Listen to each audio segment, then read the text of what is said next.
jireen intooda badan dadka mu'miniinta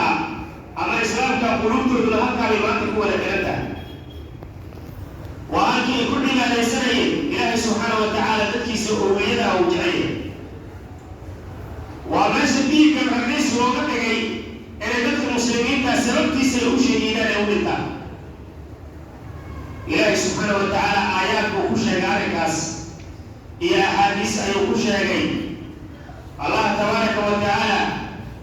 wuxuu noo sheegay ardadaasi dhulkaasi inuu yahay dhul aad u barakaysan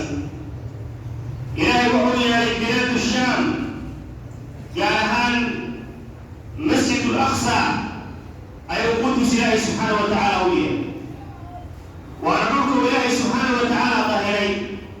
allah tabaaraka wa tacaalana wuxuu leeyahay nabiyullaahi muusa asigoo ka hadlayo yaa qawmi idkhuluu al-arda al-muqaddasata allatii kataba allahu lakum walaa tartadduu calaa adbaarikum fatanqalibuu khaasiriin waa dhulkaas la dahiray ee ilaahay subxaana wa tacaala uu dahiray gala oo dega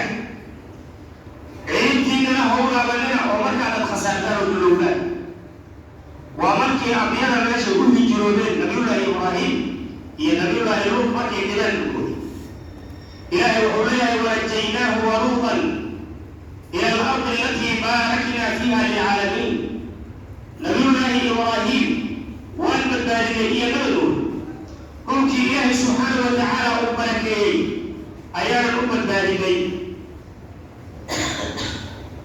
dhulkaas wuxuu ahaan doonaa dhulka maalinta qiyaamaha xashirka uu dhacayo oo laysku soo ururin doono ummadda xashirka uu ka dhacayo waana meesha la iska soo saarayo ardul xashri wal manjar ayuu nabi maxamed calayhi salaatu wasalaam ku tilmaamay dhulka asigaa u barakaysan ee la sheegay waa meeshii nabi maxamed calayhi salaatu wasalaam laga dheelmiyey oo samada kore la korsiiyey xaadidada aad ogtihiin oo israa wal micraaj halkii ay ka bilaabatay oo ilaahay subxaana wa tacaala qur-aankiisa uu nagu sheegay subxaana alladii asraa bicabdihi leylan min almasjid alxaraami ila almasjid alaqsa alladii baaraknaa xawlahu linuriyahu min aayaatina innahu huwa samiicu lbasiir waxaa nasahan allah subxaana wa tacaala addoonkiisa dheelmiyey habeen masaajidka xurmada laga bilaabo ilaa masjid alaqsa masaajidkaasoon barakaynay hareeradiis ilaahay subxaana wa tacaala